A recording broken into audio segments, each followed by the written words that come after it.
Le théâtre, c'est la vie. Le théâtre, c'est l'ensemble de l'existence de l'homme. Le théâtre, c'est le départ, c'est le vécu, c'est l'arrivée. C'est le départ et la fin. C'est toute une vie qui se résume au théâtre.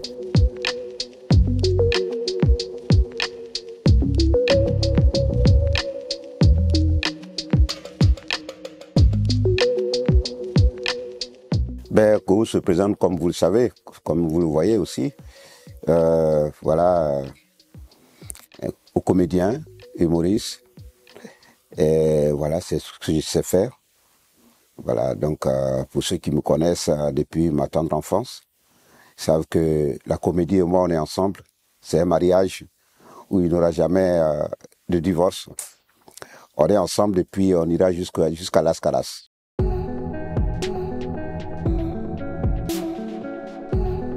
Comme tout le monde, hein, chacun a eu une enfance, mais la mienne a été un peu plus tumultueuse, plus remuée, rocambolesque à la fois.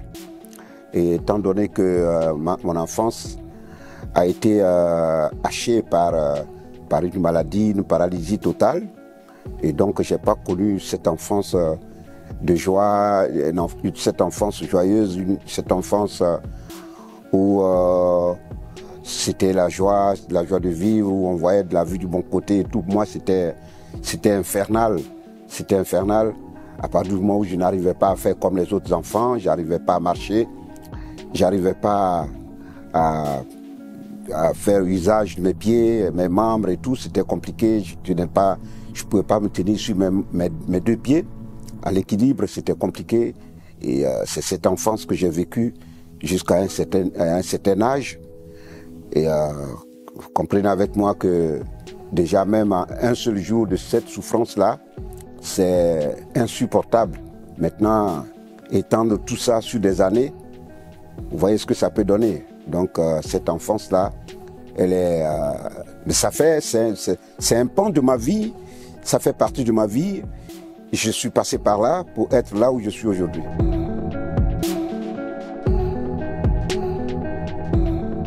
Oui, l'école, à partir du moment où tu n'as plus l'usage de tes membres, tu ne peux plus aller à l'école. Il faut plutôt chercher à guérir, à voir comment tu peux marcher.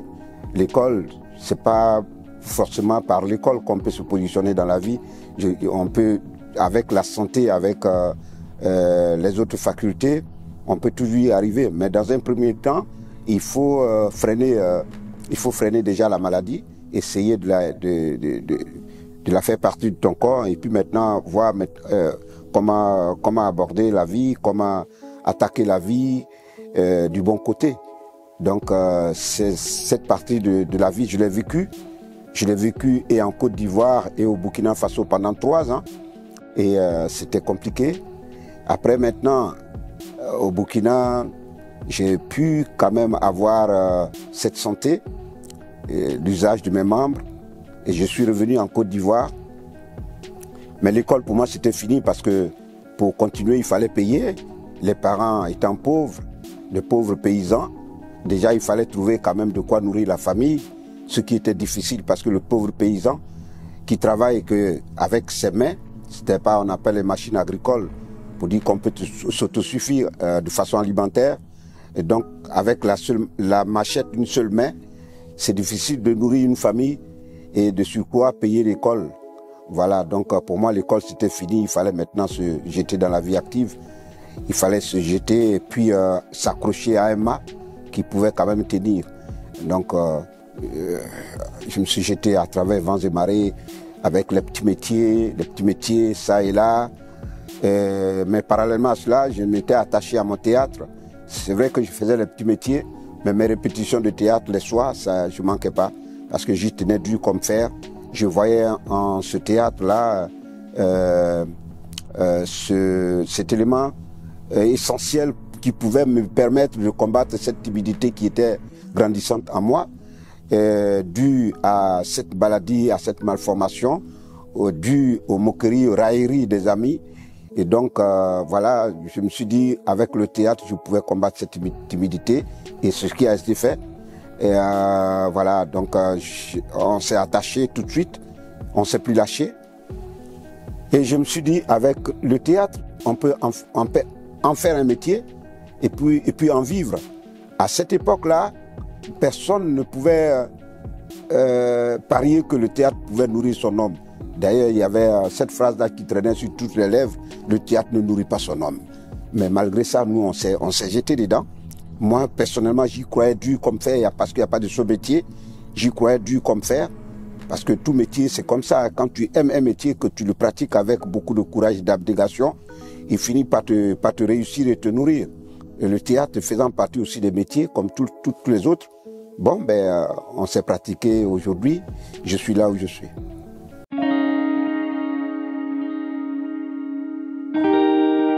Pour combattre cette timidité, mon instituteur m'a demandé d'intégrer le groupe de théâtre de l'école.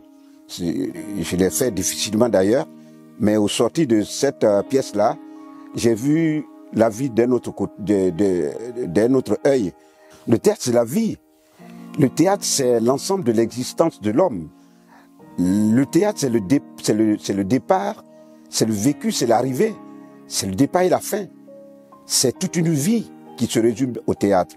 Le théâtre, il permet de vivre, il permet de croire en ce que nous faisons. Il te permet de te libérer, de t'épanouir, de t'évader un tant soit peu. Il te permet d'avoir un œil que les autres n'ont pas. Le théâtre te permet d'avoir une vision que les autres n'ont pas. Le théâtre te permet de parcourir le monde, de te faire des amis, de faire des contacts, de voir la vie d'un autre côté, d'un autre œil. Vous voyez, donc c'est toute une vie, quoi, le théâtre.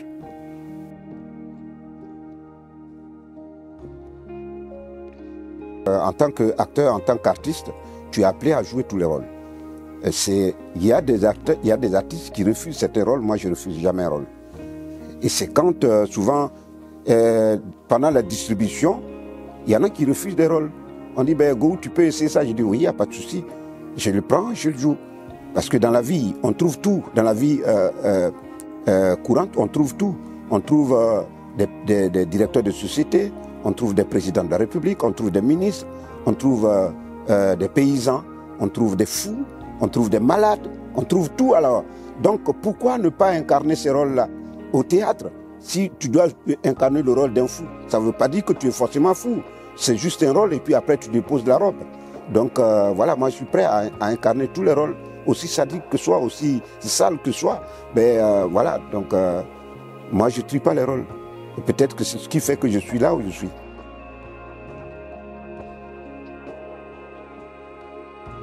Oui, je suis fier.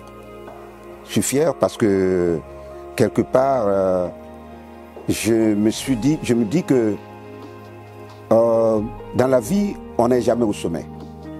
On n'est jamais au sommet. On peut être à mi-parcours, et moi, je suis à mi-parcours de mon métier. Je sais que la lumière, c'est pour bientôt.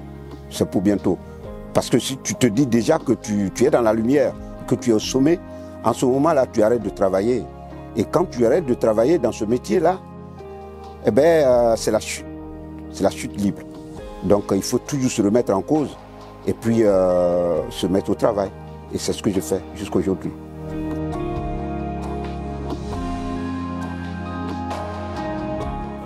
Vous savez, la meilleure improvisation, c'est ce qui se prépare. Voilà. Et moi, j'ai vécu au village pendant un bon moment. J'ai vécu dans ma ville natale pendant un bon moment. J'ai vécu au Burkina pendant 3 ans. Je suis venu à Abidjan. J'ai vécu à Abobo dans la masse faible. C'est-à-dire, Abobo, c'est, si vous connaissez Abidjan, c'est un des quartiers populaires les plus redoutés à l'époque. Mais aujourd'hui, ça va. Et j'ai vécu là pendant un bon moment. Et chaque jour que Dieu fait, il y a un élément nouveau qui se crée, qu'on voit. Il y a des scènes tous les jours. J'ai vécu dans des cours communes. Donc, il suffit de remarquer. Moi, je remarque tout autour de moi. Je remarque des scènes. Et quand tu vois ces scènes-là, quand on te confie un rôle, tout de suite, tu fais un flashback pour voir cette scène-là, ça ressemble à quoi? Est-ce que je n'ai pas vécu ce genre une scène semblable quelque part? Et quand tu retrouves ce vécu-là, tu essaies de ramener cette scène-là à ce qu'on te demande de faire. Et tu y mets maintenant ce que tu sais faire, ce que tu as, ta pensée et ton personnel dans ce qu'on te demande de faire. Et puis bon voilà, ça sort tout de suite de l'ordinaire, ça fait que celui qui joue tout de suite le texte tel qu'il a été donné, tu as une autre manière de rendre ce texte par rapport à celui qui rend ça directement, de façon plate. Donc moi, j'ajoute toujours mes ingrédients, j'ajoute toujours ma personnalité et mon vécu, et ça donne quelque chose d'autre.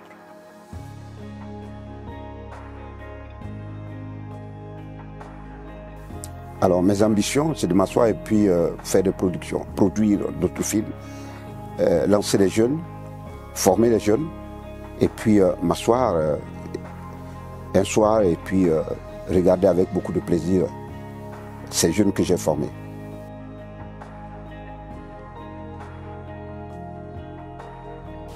Le plus naturellement possible. Le plus naturellement possible. Bon, tu vis, on te connaît, ça fait que quand tu sors, tu te dis, j'ai des amis partout, j'ai des parents partout, j'ai des connaissances partout.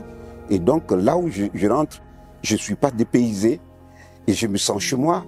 Je suis libre quand je me déplace.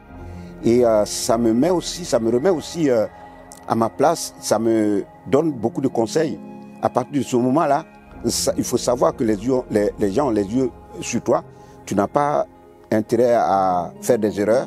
Et donc, il faut éviter les scandales. Et il ne faut pas être un homme à scandale. Il faut toujours se comporter de façon nette et bien. Parce que les jeunes te suivent. Et à partir de ce moment-là, tu deviens une vitrine. Les jeunes veulent se reconnaître en toi. Et donc, si tu as une vie un peu éparpillée, c'est pas bon. Donc, tu es obligé de te ranger pour que les jeunes vraiment prennent un bon chemin comme toi. Et puis, bon, c'est l'arrivée qui compte.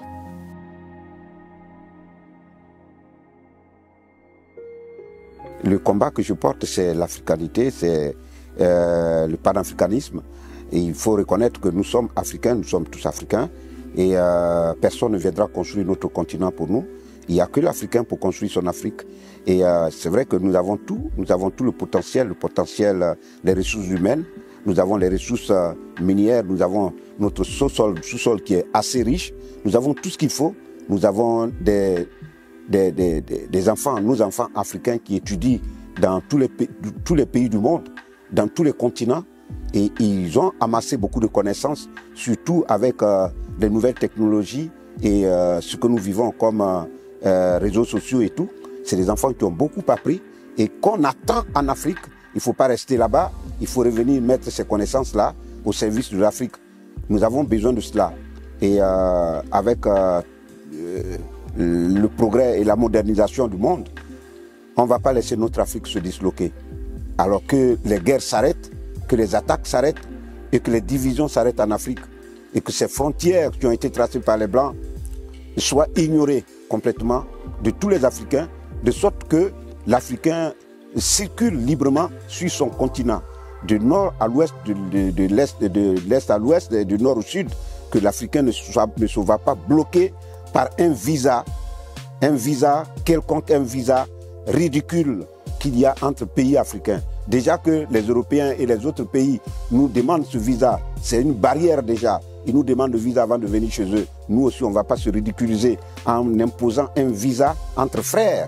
C'est ridicule et absurde de voir un Ivoirien prendre un visa pour aller au Cameroun et vice-versa. Un Malien prendre un visa pour aller au Tchad et vice-versa. Un Burkinabé prendre un visa pour aller au Maroc et vice-versa. C'est absurde. Il faut que ces visas-là soient complètement annulés. Parce que avec ces visas-là, les Occidentaux, ils auront toujours raison de nous. Et quand on est divisé, on est fragile.